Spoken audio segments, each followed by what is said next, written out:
Hey, everyone. Welcome to the VO Boss Podcast. I'm your host, Ann Ganguza, and I'm here with my real boss, Tom Dheere. I had to think about that, Tom. We've been together so long. I was like, what is our subtitle here? We are real bosses. Yeah, we're real bosses. Thanks for having Tom, me back, Ann. Yeah. How are you doing, Tom, my real boss co-host? All things considered, I'm doing okay. I had a weird experience recently, which it seems like a lot of voice actors are experiencing. I got an email from someone expressing interest in wanting to cast me for a voiceover project. Oh, yes. And I looked at it, and it was this long form project, something like 9,000 and change words, and I looked at it and I'm like, and I was reading the ins and outs of it, and I'm like, like my spider sense was tingling a little bit, but at first I'm like, but I'm looking at it, I'm like, this one is worth replying to and getting some information about. Right, so there was right. a little bit of back and forth about it, and then So you did reply, and then there was. There was more conversation. There was more conversation, which is what I always do when I'm trying to find out more information about a job to make sure it's legit. Right. Now, around the same time, maybe a couple of days after that, someone posted on a Facebook group, "Hey, I got this email. It was saying this and this. Did anyone else get it? Does it seem legit? Da da da da da da da." And other people, and it looked like it was the same email that I had gotten. So I was following that, and I was talking. It turns out it was posted by our friend Bridget Reel, who is the co-founder of VA for VO, the virtual assistant site that helps voice actors, and we talked about it a little bit, and we're both like, yeah, we're gonna keep digging a little bit and see what's going on. And then her business partner Lynn also got the email, and I was getting ready to accept it just to see what would happen. And that morning I got a message from her saying, "Hey, did you accept this project yet?" I'm like, "No, why?" And she said, "Because both of us accepted the project. We both got cast for the same exact project. We both got the same exact script." Ooh. They sent me the script. So then I did this. I went to Gemini, Google Gemini, which is my AI bot of choice. And I did the prompts. I said, "You are an expert at detecting scams. Please analyze this script and let me know if you think that this script could be used to harvest a voice actor's voice to clone it." And it did its analysis, and I've got like the 2.5 advanced, so it takes a little time. And it wrote back, "Oh, yes, it does. And here are all the reasons why. This, and this." And then I sent that information to Bridget and Lynn, and they're like, "We knew it. We knew it." So then she created a wonderful post on LinkedIn talking about it, and then I wrote a blog with all the information and the information, like what happened. And it was it was the most read blog I've had in like 3 years or something like that. Well, because it was crazy. What's so interesting is it could have been a legit job, like for payment, right? You would have done it, they would have paid you for it, but they would have used your voice as an AI voice, and so therefore, and there was nothing about legally, right? In the end, right? If you found out later on, they could say, "Oh, no, we paid you. I mean, it was a job that we paid you for, and there was no extenuating circumstances or contracts to be signed." Which, by the way, I'm going to bring up now. And the AI writer, for all your jobs, you should be attaching that AI writer so that your voice is not going to be used as an AI voice, for sure. Right.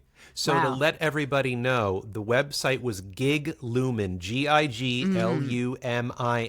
And if you do a Google search of Gig Lumen, and this is what Bridget had figured out, is that the website was only a month or two old, and and there's these scam websites that you can enter the URL of a website in, and it can tell you how likely that's a scam. It checked every red flag, every box, every single box. So yes, VO people, bosses, beware. Right? So beware of emails. And it's funny because it's lately, just because of the whole AI thing, anytime I get an email with a job from someone that I don't know, right, that is just out of the blue, that I didn't audition for, where they have large amounts of words, my, the hairs on the back of my neck kind of stand up, and I immediately check into it. And I think this is really warrants a discussion, bosses, because it's very timely that you want to make sure that, these jobs are legitimate. So the more research you can do, and I love, Tom Dheere, how you used AI to fight AI. So, again, we had our previous episode on tools that we use. I mean, we are utilizing it as a tool to help us in our day-to-day jobs. And so I think being aware of possible scams out there, we absolutely have to be. And I'll tell you, I think if it's somebody that I've never heard of and they don't have a signature file, I've gotten to the point where I don't even like it, and it's not like from a company.com. I don't even literally take it seriously anymore. I don't know about you, Tom. What do you think? I do. Yes. I'm equally skeptical these days, but I really like what you said about when you receive the email, check to see if there is a signature at the bottom of it with the company logo, website, and contact information. That is one of many red flags. And I don't know how much you've noticed lately, Anne, but since I would say about early April, there has been an explosion of scam attempts going on in the voiceover industry. We've had the overpayment scam. That's been going on for at least 10 or 15 years. Gosh, at least. And bosses, if you haven't heard about it, Tom, let's talk about the overpayment scam for just a minute. Yeah. Okay. So what happens it's very common. It's very common. It's been going on for a really long time. So basically they send you, they email you and say, hey, we've got a project for you, da-da-da-da-da-da. The classic one was the game show host voiceover. It has since evolved. And basically they say that we've booked a studio in the area nearby. We're going to send you a check so you can get paid or pay for the studio and then send us back the difference and something like that. And it's never a gig. All they're trying to do is get you to cash that check and send them money. Which is fraudulent, by the way. Right. And by the way, I've gotten to the point where if I have a new client, the only way they can really pay me is electronically. And I figure if you don't have electronic means to pay me immediately before the job, and it's even in my terms, and I've done this for years, Tom, I always have payment in full prior to job start is appreciated, and other options available upon request. But if it's a new client, I'll take that out because I must have that money in my bank account before I will even consider, finishing that job or sending a file. And I'll tell you what, Tom, for all of my career, it's worked for me because if people are serious about hiring you, they know that you're a professional. They know that you're going to get the job. And of course, they have to put their faith in you. But in reality, and I'll even say, because you're a new client, I require payment upfront electronically.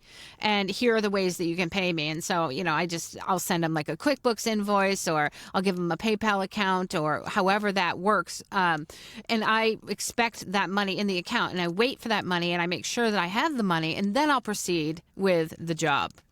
That's a really good idea.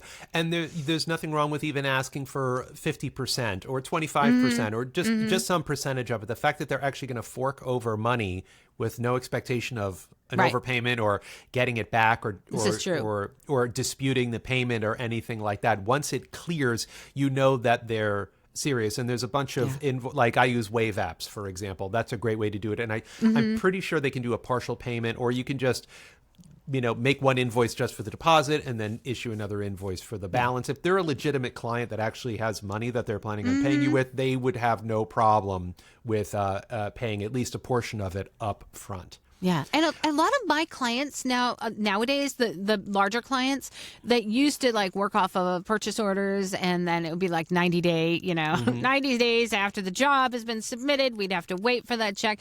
They'd have to generate the PO and everything. You'd sign contracts like vendor contracts and that sort of thing, which I've done a lot. And so if they've got a contract for you to sign, that's vendor, NDA, that sort of thing, and the company, it's like a well-known company, they're on the web. They've been on the web for years. I mean, you can pretty much trust in that, where I'll do the job and then I'll get paid. If I've worked with them before, I know that's, typically how larger companies work. And so that's when I'll accept a check. But even now, most of those companies, they're going to electronic deposit, like is it ACH they call it? ACH. Where, so it's direct deposit to your bank. And most of the companies I know will do that. And that's a form of payment that I trust. And that would be a client that I would trust. So if it's a larger company that I know, they exist on the web, and they talk about, well, you're going to have to do the job first, and then we'll be able to pay you once the purchase order is created, blah, blah, blah, blah. And you sign these contracts. Then I have, I feel fairly good about that. And I don't have to think, oh, this is a scam. But whenever I get an email without an actual signature file that comes from an address that isn't company.com, right? If it's a Gmail or a Yahoo or whatever, Microsoft, even a Microsoft, what is the free Microsoft one? Hotmail. Yeah. Oh, well, Hotmail. Yeah. I just, even if it's Microsoft.com, I feel like there's some sort of free sort of Microsoft, you know what I mean? Like email that says that. I just don't trust it. And I'll immediately, the first thing I'll do is look for a website. And when I get to the website, I'll look for a phone number. And then I'll actually try to call that phone number. What are the steps that you take, Tom, to ensure that your job is legit? Everything that you just said. I also, by the way, I do love the ACH direct deposit because there's no fee.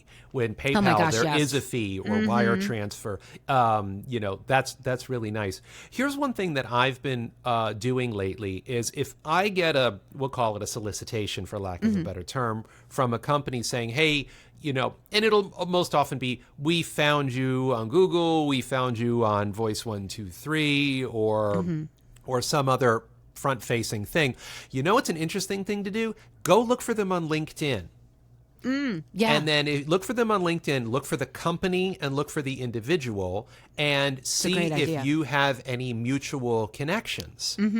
And if it's it could be anybody, whether it's a voice actor or somebody in some other profession, and you can reach out on LinkedIn and said, hey, I got an email from this company and you have a connection with them on LinkedIn. What's your experience with them? That could give you some really quick insight. Sometimes it's just like, oh, I've been working with them for years, or it's, oh, they're a huge scam. I forgot to disconnect with them. Run. Or, I sent a rando invite, or they sent a rando invite, and I don't have any information for you. But it could increase your chance of vetting them a little bit better. Another thing is that I keep an eye out for is if they ask me to send them a W-9, the more likely that they are legitimate. Yeah, absolutely.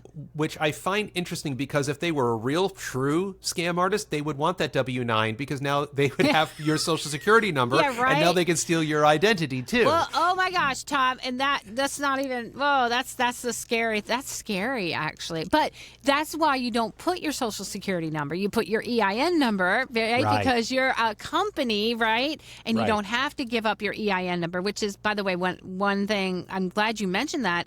Like, we should all be having an EIN number. Yes, it's very, very simple to get. It takes very, very little time. So it's a very easy get. I just reminded myself, Anne, when we just talked about identity theft, is that I almost had my identity stolen yesterday. Whoa, that's scary. Yes. How do you know? Like, what happened? Okay, so it was about 10. It was a little after 10 a.m. yesterday is when things started happening. So within a few minutes of each other, I got an email from Credit Karma, Norton, because I have my Norton 360 antivirus software package. I pay a subscription through that, and Experian. For those of you who don't know, there are three major credit bureaus. There's Experian, there's TransUnion, and there's Equifax. I have a free account with Experian, and I have a free account with Credit Karma. All three of them, within a few minutes of each other, messaged me and said that there was a hard inquiry. Yeah.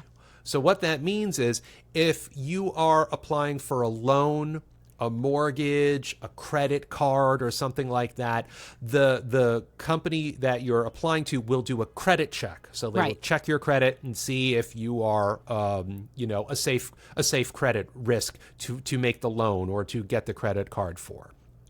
So and this was a hard inquiry. If you get enough hard inquiries on your credit will go down. Yeah, absolutely. Yeah, the reason I know that because I'm a stickler about my credit. Me too. My credit rating. Oh my gosh. If mine isn't at least 800 something, I freak out. Oh my gosh. Yeah, no, mine has to be like almost close to perfect. And when it goes down like 2 points, I'm like, wait, why? Why did that happen? Right? Yeah. If there's it's usually because you put a charge on it for a few $100s and then you pay it off next week and then everything's fine. So that's normal. So all three of them told me at roughly the same time that there was a hard inquiry. So I clicked on all the emails and all three of them said that somebody was applying for a Discover credit card, I think in Salt Lake City, and someone was applying for a Capital One credit card in Delaware. And I was in New York City, neither applying for a Discover credit card or a Capital One credit card. And I certainly wasn't in Salt Lake City or Delaware at the same exact time. You know what's so interesting, Tom, is that, like, I don't know, a few months ago, I don't know if there was a discussion circulating or maybe I got an email, but somebody said, and like I should have done this years ago, I mean, you can freeze your accounts so that if you don't open up a credit card every other day, which I'm certainly not, right? Because again, it affects my credit rating and I'm anal about that. Yeah. So I'm like, well, I don't need to apply for any other credit cards. So you can go and freeze that so that you can actually reduce the risk of somebody, trying to open up credit cards or identity theft. So, and it's super simple to do it. As I said, everybody should have that free account. You should log in. You should check your credit scores regularly. I think they allow you once a month. I think even my credit cards, my American Express will tell me, oh, your FICO score has changed, right? So they're monitoring it too. And so literally I get lots of notifications when that credit goes, that rating goes up and down. But I know that I've reduced my chances of identity theft, which is a very scary thing, by freezing those accounts. And it's very simple to unfreeze. So if you know you want to apply for a credit card, you just got to go and unfreeze it for a certain amount of time so you can apply for it and then freeze it back up again. So that way it reduces the risk. And all those emails that I got, all those notifications did give me the option to do that. Yeah. I was also able to say this, because it literally, when Norton 360 popped up and it took me to their website, it literally said, is this you? And you can check yes or no. And I wrote no. And then the whole screen turned red saying, okay, we know this is a problem. We will look into it. No. It did it with all those. And then I called Capital One Bank. Yeah. It took me a few people. It had to get escalated a couple times to the credit card fraud usually they department. give you a special number, right? They say call this number if it's not you, or you can call this number. I called the general. I just called the general number because all that was on the notification, I think, was the Capital One in Salt Lake City or something like that. So I called directly and and said, please state your problem. I'm like, I think I'm getting my identity stolen. And then it got up there, and then they manually rejected the credit card application, at least for the Capital One. So, and then this morning I got another Credit Karma email saying that there was a check on my Equifax report, not the Experian one. And I looked at the date of it, and it also said yesterday. So that means Credit Karma had my back twice. Right. And Experian had my back, and Norton had my back. Yep. And everybody, bosses, this is the takeaway. Yeah. CreditKarma.com is free. Having an account with Experian is free. It doesn't cost you a nickel. All of them. TransUnion, they're all free. TransUnion, Equifax are all free. Exactly. And you can check your scores. And like I said, a lot of banks and a lot of, credit cards are actually, adding that on as like a value add kind of service, but you don't have to pay anything for it. They're just, I think there's a lot of it going on, Tom, which is kind of scary. What we I've got to be noticed. careful about scammers. That's for sure. And anytime and anytime, even in your email, right? If you get like, again, if I find something that doesn't have a signature and then they have an attachment, PayPal, all the like PayPal has been well-known scams where you get like, oh, you've got a PayPal invoice, right? And you have to pay this amount, and it looks legit. I mean, they've got like the PayPal logo. I've gotten quite a few of those over, the last, 6 months, and I just ignore anything. Just remember that most financial institutions will never, email you for information, and they'll never text you necessarily for that information either. And you should also, Tom, we should have a big discussion on having multi-factor authentication. Yes, this is extremely important. It's annoying as hell. Or two-factor authentication. If for every account that you have, especially the financial ones, you should have two-factor authentication, which means either they send you a text message and you just click on the link and you're good to go, or it sends you an email and it'll usually give you a passcode of some sort, and then you go to the website. When you're trying to log on, you enter that passcode, and then it'll let you do it. And most of them are only good. Some of them are only good for 30 days. Sometimes you can check a box saying, this is my private computer. It's okay for a certain amount of time. Or they make you do it every single time, which isn't the worst thing in the world. Yes, it's annoying. I just thought about it is annoying, but it keeps you safe. It's funny how much like value you put in that number, that phone number, in this phone, which, by the way, I just got a new phone. But in this number for the two-factor authentication, right? Like, text me right at this number. So think of the power that these phone companies, have, right? And that is scary. I mean, it used to be a thing where, I always thought like the large-scale communication companies were a little bit of a monopoly, depending on the area that you were in. I mean, when I lived in the East Coast, it was always Verizon. Right? Yep. Verizon everything, Verizon this, Verizon that. And, out here it's a couple of different companies. But still, if you think about it, I mean, I'm glad to have the two-factor authentication. And it's super convenient on the phone. But it's interesting to know that you wouldn't want the hackers to get smart, right? And then start really infiltrating the phone. Yeah. And impersonating a phone number. There's a couple things about that is that when it comes to authentication, when you're logging on your phone, I've got it set up where I just use my thumbprint for a lot of it. I love that. Also or Face ID. The Face ID is a great one. There's also a thing for a lot of the websites where I have a personal PIN that has nothing to do with the PIN or the password to access the site itself. It's if I am using my phone to log in somewhere, I can enter a 4-digit PIN that's different from everything else. So it also increases the chance of having a secure whatever. Also, just as a rule, I don't do anything financial on my phone, with the exception of like Venmo. Well, I have mobile if I'm banking. Like sending money, if like me and the guys are having pizza, you know what I mean? I have mobile banking, and I do have Apple Pay. Well, I have GPay too. Yeah. So I'm a Google guy, but I will, unless it's an emergency, I will not go to my bank accounts online or Wave app or Wise or PayPal on the phone. On the phone, unless I absolutely have Interesting. to. I go to them quite a bit, actually. You're probably fine because of all the precautions that you're taking, but I'm just a little extra neurotic. Oh, it's constantly got multi-factor authentication, but I get that. I totally get that. Wow. Yeah. Yeah, being careful. And you know what's interesting is back in the day, and I'm going to date myself, when there was when I was working at the school and we had text-based email, okay? And text-based email, I could have something and it was all based on like the Unix systems. And so like hacking into a text-based I don't know if I should how to say this, but hacking into a system like that, like a Unix system, and you reading your email with text-based, you didn't always have like the conditions of people attaching things that could be viral, and loading a virus on your computer. So I was always proud to say that I had, I used text-based email, and I used something called a PGP signature, which was a digital signature at the time, which meant that I could, when I sent mail out, my PGP signature, it would actually negotiate and verify with the person that I would send it to, so that it could be a verified digital signature that indeed, yes, this mail did come from me. And I think that Norton probably has something like that now, right? Is that with your email or no? Yeah, it has all kinds of security functions,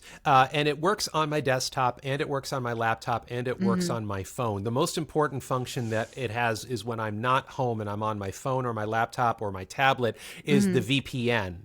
Where you can turn it on to make sure that if you're using Wi-Fi at a cafe or something like that, that it's secure. Because apparently there are people who just like sitting around at a Panera or Absolutely. a Starbucks with their laptop and just waiting for someone to have an insecure Wi-Fi connection, and they can just steal their life right there through their own laptop. Well, it's funny how this conversation has turned into a big security conversation, which, starting off with scamming, which, guys, you got to be aware. It's one of the reasons why for all of my years, and because of my years in working in technology, I like wired connections. I mean, Wi-Fi, it's a wonderful technology and it's convenient as anything. However, it's not as secure as a wired connection, because a wired connection is basically, your digital numbers flowing back and forth along a wire, versus all this information out in the air, where if somebody is sitting outside of my home, they can possibly hack into my wireless network, and then they can, run some sort of a tracer, or, to see and to actually get my passwords, which is something that you don't really want that to happen. So you should really be cautious, guys. And I think it's always a good idea that if you are working from home, if you have the opportunity to have a wired connection to your router and to, I think that that's better rather than using Wi-Fi. Number one, it's more stable, right? It's faster, and it's also more secure. I agree. If you have a desktop at home and you are doing any kind of recording, or you're doing basically anything, you should have an Ethernet connection. That yellow wire with the big old phone jack that plugs right into the back of your computer and plugs into your Wi-Fi router. And it sounds old school, but it's still the most secure. It's still the most secure method of data transfer, really, without question. So if you are recording from home, if you're doing whatever from home, you have a desktop, Ethernet. If you have a laptop, I think the newer laptops don't even have an Ethernet connection. I have to think about it. I have to think about my laptop and whether I even have one anymore. And here's the simple reason. Think about it. It's a wire, guys. It's a wire. It's not like data floating around in the air, which, people can listen to somehow the frequency of the data traveling in the air, right? Wi-Fi works on frequencies.